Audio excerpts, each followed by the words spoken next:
Chapter 10. The Mimicry Trap. The farmland stretched out under gray afternoon sky. Fields that should have been green showed patches of wrong color. Purple-black spreading like bruises across earth that remembered what plants used to be. The air smelled like rain mixed with something metallic.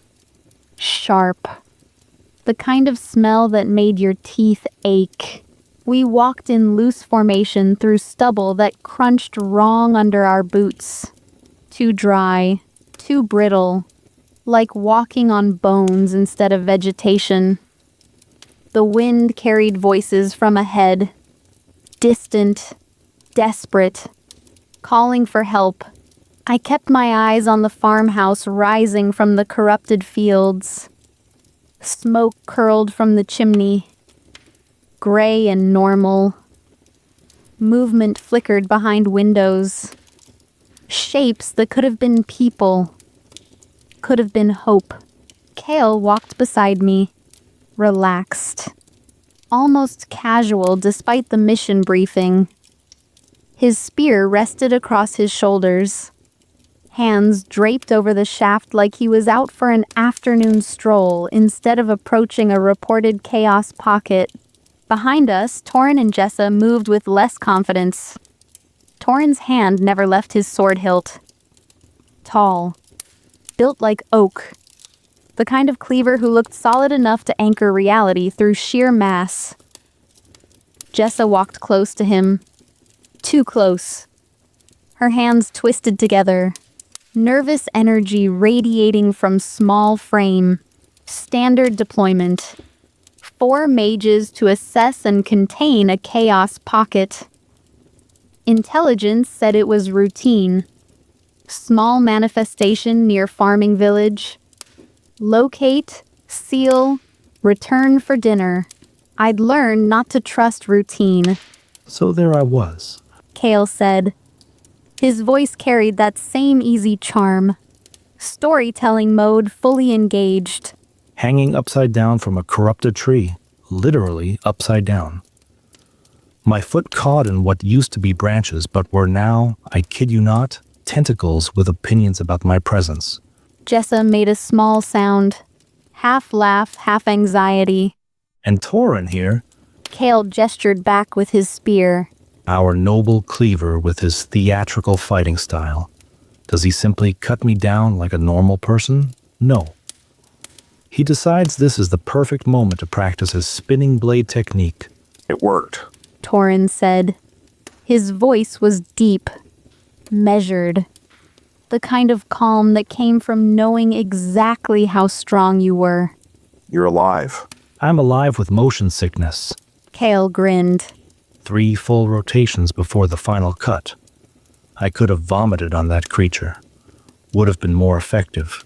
I found myself smiling despite everything. Despite the corrupted fields and desperate voices and the wrongness settling over my skin like oil. This was Kale's gift. Making death traps feel manageable through constant commentary.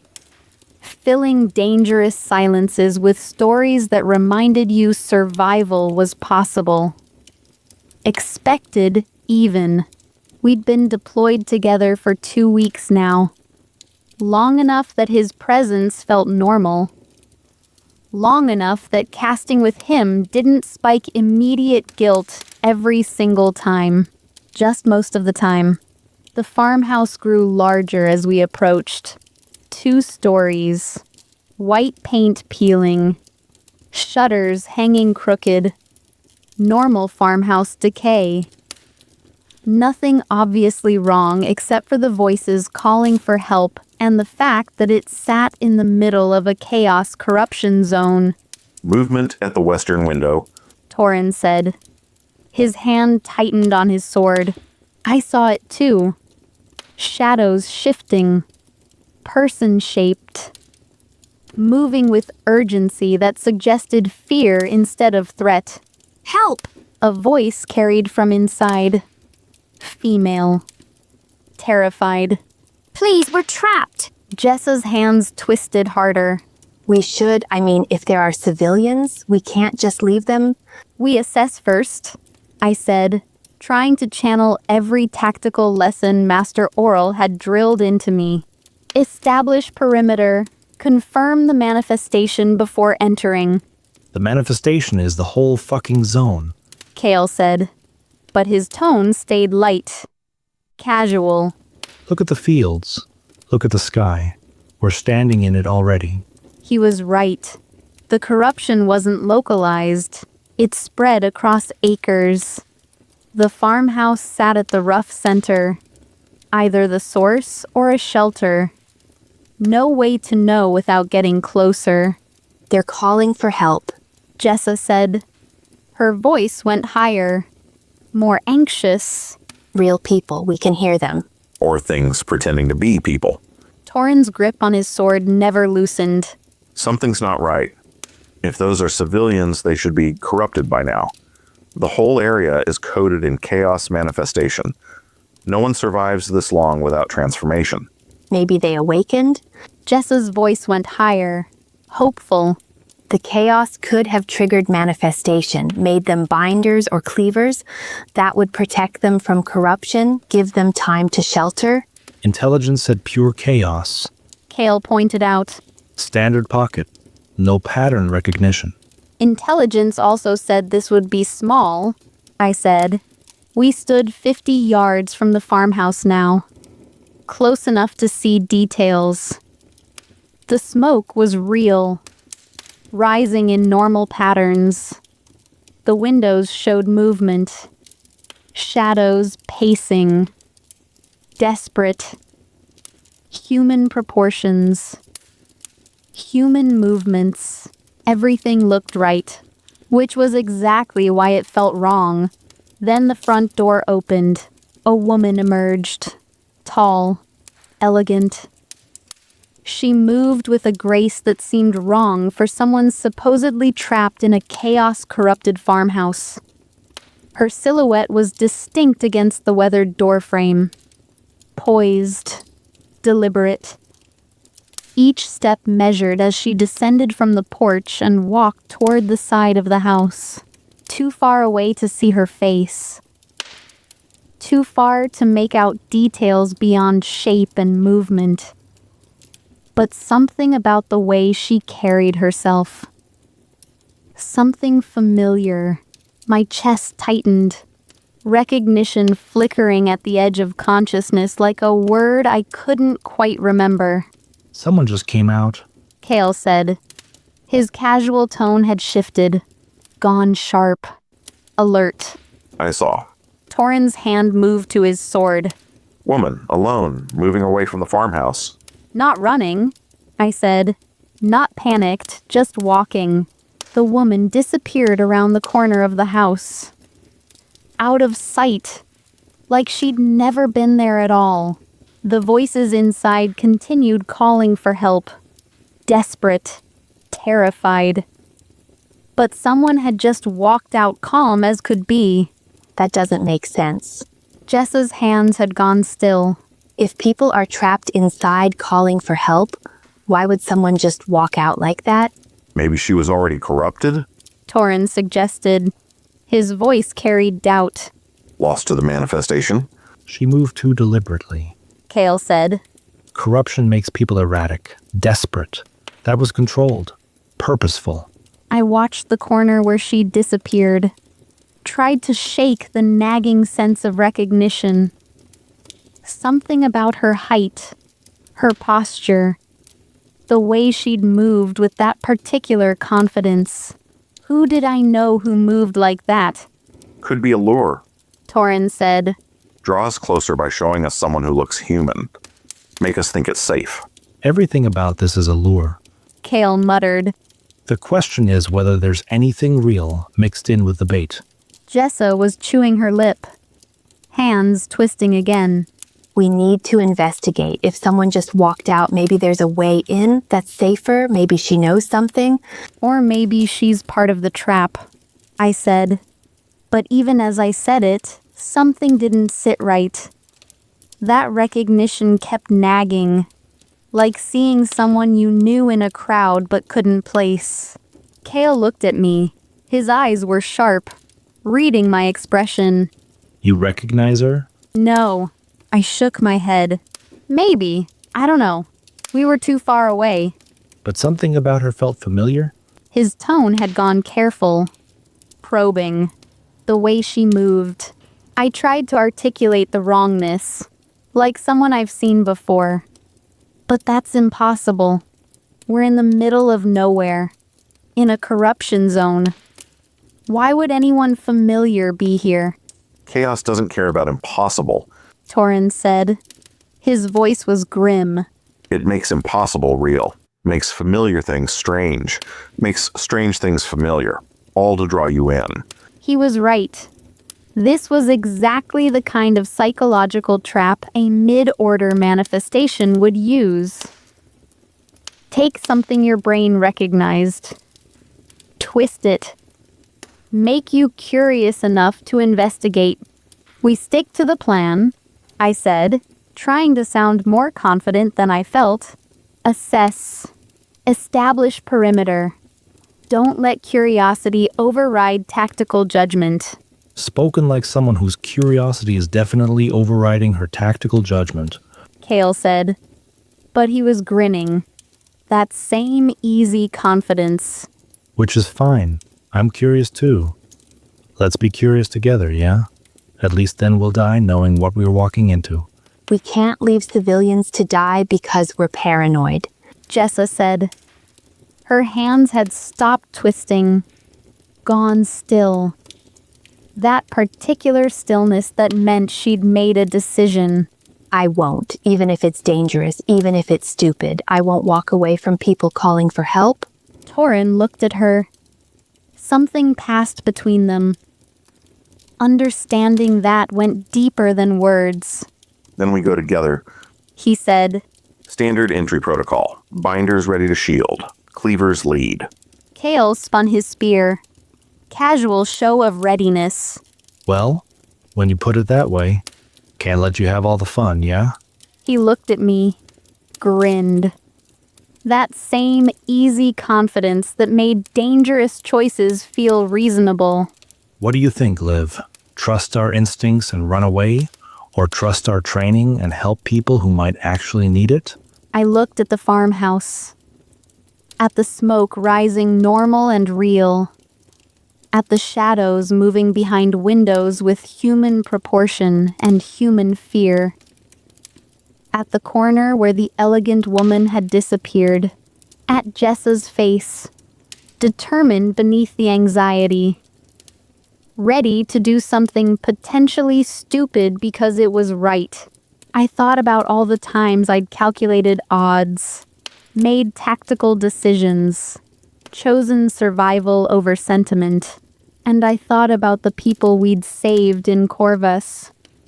The ones we'd pulled from chaos because someone decided to risk it. We go in, I said, but careful. Reality anchor ready. First sign of wrongness, and we extract. First sign of wrongness was the entire corrupted zone. Kale muttered. But he was already moving toward the farmhouse. Spear ready. Let's make this quick, yeah? I'd like to survive long enough to mock Torrin's theatrical combat style over dinner. We approached the door together. 2 cleavers, 2 binders. Standard formation for building entry. The voices inside got louder, more desperate, calling for help with perfect human panic. Torrin reached for the door handle. I wove a quick shield, rainbow threads forming protective barrier, ready to deploy at first sign of danger. The door swung open, revealed a normal farmhouse interior. Table, chairs, hearth with actual fire crackling. Stairs leading up. Shadows moving in the back room. Hello? Jessa called, her voice tentative. We're here to help. Where are you? The shadows moved, came forward. And that's when everything went wrong. The people weren't people. They were appendages, perfectly human-shaped, like the worm tongue of a snapping turtle. Lures designed to draw prey close enough to strike. The walls around us rippled, revealed themselves as massive folds of flesh. The floor buckled. The ceiling descended. The farmhouse was never real. We were standing inside something alive. The walls snapped shut like a carnivorous plant closing around insects. Total darkness for 3 seconds. Then bioluminescent patches appeared along the fleshy walls. Sickly green light revealing the prison we'd walked into. The room was maybe 15 feet across. Spherical. Pulsing. Organic walls breathing with rhythmic contractions. Fuck. Kale said. His voice had lost all casual charm. Gone sharp. Tactical. Everyone stay close. Cleavers, cut us an exit. Torin's sword flared silver. He swung at the nearest wall. Cut deep into flesh that looked soft. The wound clotted instantly. Amber sap flooding the cut. Hardening to crystal within seconds. It's sealed. Torin struck again. Same result. The flesh repaired faster than he could damage it. Kale tried different angles. Rapid strikes. Precision cuts. Every wound healed immediately. The amber crystal spreading like scabs. Sphincter-like orifices opened along the walls. Dozens of them. Puckered openings dilating wide. Liquid poured through. Clear at first, then darkening to acid green. The smell hit immediately. Caustic. Burning. The kind of smell that meant flesh-eating death if it touched skin. The liquid pooled at our feet, rising fast, already ankle-deep. Climbing toward our knees. Liv. Kale's voice was sharp, commanding. We need platforms, now. I was already weaving. Black oil seeping from my hands. Rainbow threads forming intricate net pattern. Complex geometry. Precise anchor points. This was convergence work. Required cleaver support to stabilize. Required partnership to maintain. Required trust I wasn't sure I'd earned. But Kale's ash flooded my channels before I could doubt. Silver light pouring into my weaving. Amplifying. Supporting. Making complex patterns possible. The platforms materialized. 4 of them. Floating circles of woven reality suspended above the rising acid. Stable enough to stand on. Connected by threads that only I could see. Up! I gasped. Get on the platforms. We scrambled up. Just in time. The acid reached where we'd been standing. Hissed against phantom residue of our presence. The platforms held. Stable. Maintained by convergence that felt like the best drug I'd ever taken. The acid kept rising. Filled the bottom half of our prison. Stopped just below the platforms. Like the creature knew exactly how high to fill. How to maintain pressure without killing us immediately. The orifices closed. The liquid stopped flowing. The walls pulsed with satisfied rhythm. We were contained. Trapped. Exactly where the manifestation wanted us. First order at minimum. Torin said. His voice was steady despite everything. Possibly mid-order. This is trap design. Purposeful hunting behavior. Intelligence was wrong. Jessa's voice shook. They said pure chaos. They said routine. Intelligence is always wrong. Kale said. But there was no humor in his tone. Just grim acceptance. Now what? We can't cut our way out. Can't drop the platforms or we dissolve. Can't stay here forever. The walls began secreting something new. Vines. Thin at first. Green-black. Covered in barbs that looked sharper than surgical blades. They emerged from new orifices. Dozens of them. Hundreds. Writhing with predatory intelligence. And they were reaching for us. Severing storm. I didn't think. Just reacted. Started weaving the pattern I'd practiced. The convergence spell designed for exactly this. For swarms. For overwhelming numbers. Kale responded immediately. His spear reversed. He planted the butt end into the platform beneath us. Silver light began building along the shaft. Channeling ash through the weapon with fierce intensity, I wove chaos threads in a perimeter pattern around us. Black oil spreading, rainbow light forming the framework. A circular boundary that would contain and direct the cutting edges. My threads connected to his channeling. Found the silver light pouring from his weapon. Amplified it. Directed it outward. Our magic spiraled together. Perfect synchronization. That same transcendent high.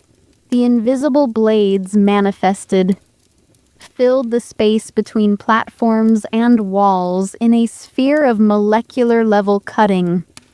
Started shredding vines before they could reach us. Green ichor sprayed. The vines kept coming.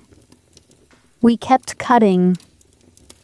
The convergence maintained. Steady. Devastating. Intoxicating. And I hated how good it felt. Hated that casting with Kale produced the same euphoria as casting with Dane. Hated that my channels didn't care about loyalty or love or complicated guilt. Just knew this was exactly what they craved. More vines, more cutting. The pattern repeated. We settled into rhythm. His magic meeting mine at perfect intervals. Creating death in beautiful geometric precision. Then Jessa screamed. A vine had gotten through. Wrapped around her ankle. Yanked hard. She fell from her platform. Torin lunged, caught her hand, but the vine pulled harder, dragged her toward an orifice that dilated wide. Let go. Jessa's voice went high, panicked. You'll fall too. Never. Torin's grip tightened, but he was losing. The vine was stronger, pulling both of them. Another vine wrapped Torin's wrist, pulled in the same direction.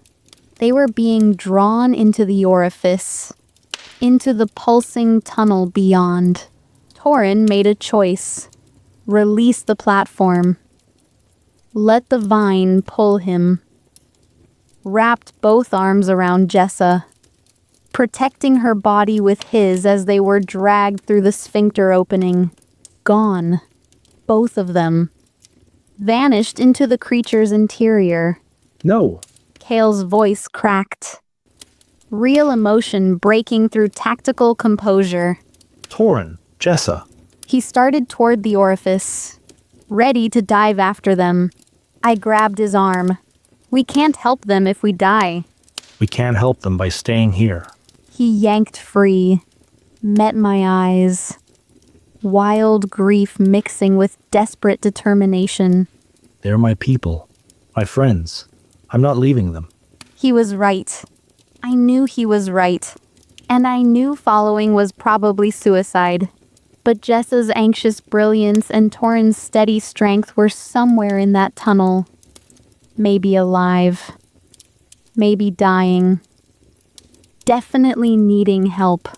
Together then, I said. We go together. Kale's expression shifted, gratitude mixing with grim acceptance. Yeah, He said. together. We dropped our platforms, let ourselves fall into the acid for just a moment before I wove quick binding nets. Caught us, swung us toward the orifice. We dove through the sphincter, into the pulsing muscular tunnel beyond. The walls contracted immediately, trying to crush us, trying to digest prey that had voluntarily entered the throat. The tunnel walls contracted, trying to crush us, muscular rings squeezing inward. Kale's spear flashed, silver light cutting through flesh, creating space. The walls recoiled, contracted harder. I wove binding threads, forced the muscular rings apart, held them open long enough for us to push through. Acidic mucus dripped from the ceiling, hissing where it hit my shoulder, burning through fabric. I gasped, kept weaving. Kale grabbed my arm, pulled me forward. His ash transferred automatically, soothing the burn. Barbed vines erupted from the walls, stabbing toward us with predatory precision. He cut. Rapid strikes. His spear a blur of silver light, severing vines before they could impale. I caught the ones that got through, binding threads wrapping poisoned barbs, yanking them aside. We moved together. Perfect coordination born from desperate necessity. His cutting creating openings, my binding holding them. The tunnel opened into a chamber, vast, pulsing. The walls lined with translucent sacs that glowed with internal light. Inside each sac, a person, partially digested, some still twitching, others already dissolved to bones suspended in amber gel. Gods, Kale breathed, his voice hollow. how many people has this thing eaten? Dozens, maybe more. The chamber was lined with victims at various stages of consumption, and in the center, a heart, massive, beating. The source of all this horror. No sign of Torin or Jessa. We seal it, I said. Seal the pocket and hope the collapse spits us out. And if it doesn't? Kale's voice was quiet, haunted. If they're already gone? Then we die trying to save them anyway. He nodded, gripped his spear. Fair enough, let's make this count. We cast together. One final convergence. The biggest we could manage. All our power poured into collapsing this manifestation from inside. I cut, you seal. Kale said, his voice tight, focused. The same protocol, the same method. Just like with Dane, Kale planted his spear into the pulsing flesh beside the heart. Silver light built along the shaft. Brighter, brighter, until I had to squint against the glare. He channeled everything, all his ash, all his power, creating one massive severance cut through the chaos itself. The heart split. Reality screamed. The wound opened wide. A boundary line between order and chaos that shouldn't exist, but did because Kale made it exist. My turn. I wove binding threads into the wound he'd created. Black oil pouring from my hands. Rainbow light following. Forcing reality to remember how to be whole. Binding the severed edges together. Wrapping stability into the void. Our magic met at the wound's center. The resonance exploded through me. It felt identical to synthesis with Dane. That same perfect synchronization. That same transcendent moment where boundaries dissolved and we became one flowing force instead of two separate beings. The pleasure hit harder than anything I'd ever felt. Better than sex. Better than any drug. Better than breathing after drowning. My vision went white. My channels sang. Every nerve ending in my body lit up with euphoria so intense I couldn't think, couldn't process, could only feel. I cried out, couldn't stop it, the sound tearing from my throat. Kale made a sound too. Guttural. Raw. He felt it. The same perfection. The same transcendence. The combined magic spiraled. Synthesis of order and chaos. Creating something that was both and neither. The wound collapsed inward like reality learning to heal itself. And I wanted more. Wanted to keep casting with him. Wanted to feel this forever. Wanted to push him against the pulsing walls and taste this pleasure mixing with physical contact. Wanted his hands on my skin while our magic spiraled together. Wanted everything. The desire was overwhelming. Undeniable. Wrong. Guilt crashed through the euphoria like ice water. I was betraying Dane. Not technically. Transfer was allowed. Convergence was expected. But this felt like betrayal. This wanting. This craving someone else's touch while magic made reality optional. This imagining Kale's body against mine. His mouth on my throat. His ash pouring into me while we fucked instead of just cast. The shame was physical. Sharp. Cutting through pleasure until they tangled together into something I couldn't separate. The heart ruptured completely. Chaos energy exploded outward. The walls collapsed. Reality folded. Everything went white. The euphoria hit. Harder than before. Because this was everything. All our power. Complete commitment. It felt like the best sex, the best high, the best moment of my entire life. And I wasted precious seconds hating myself for feeling it. For wanting more even as we were probably dying. For betraying Dane with magic that felt identical to our synthesis. I woke in wreckage, real wreckage, not flesh, not pulsing corruption. Actual wood and stone. The farmhouse had been real once, before the manifestation consumed it, before it became bait and prison. Afternoon light slanted through broken rafters. The sky above was clearing, gray giving way to pale blue. The corruption was gone, sealed. The pocket had collapsed. I pushed myself to sitting. Every muscle screamed. Ink marks had spread up my arms, across my collarbone. Dark from massive convergence casting without proper transfer. But I was alive. Kale sat 10 feet away in the ruins, his back against broken wall, his head in his hands, his shoulders shaking. Not with pain, with grief. Torin and Jessa were gone. No bodies, no sign. Just empty wreckage where 4 people had entered and 2 had returned. I crawled over to him, sat beside him in the rubble. He didn't look up, didn't acknowledge me.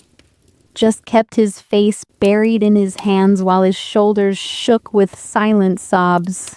This charming rogue who filled every silence with stories, who made death traps feel manageable through constant commentary, who wore his passion openly and made no apologies. He felt everything. Right here. Right now. No walls. No distance. Just raw grief that he didn't try to hide or control. I reached for his hand, found it, held it. He gripped back. Desperate. Like I was the only anchor keeping him from dissolving entirely. We sat in the wreckage as afternoon faded toward evening. As the corruption cleared and normal farmland tried to remember what it had been. As the weight of 2 deaths settled on both of us like stones we couldn't put down. And underneath the grief, underneath the guilt, underneath everything, the memory of that perfect resonance, that transcendent convergence, that proof that I could cast with Kale exactly the same way I cast with Dane, that I wanted to. That I'd felt euphoria while our friends were dying. I couldn't reconcile it. Couldn't make the pieces fit. Couldn't be the person who grieved properly while also being the person who'd felt drug-like pleasure casting severing storm. So I just sat, held Kale's hand, let him grieve openly, and kept my own complicated guilt buried where it belonged. Where I could pretend it didn't exist.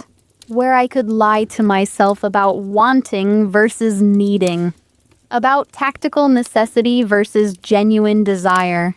About what it meant that convergence with Kale felt identical to synthesis with Dane. Self-deception is how people get destroyed. Marin's words echoed in the silence. But the truth was too complicated to face in the wreckage. So I just held Kale's hand and tried not to think about how natural that felt.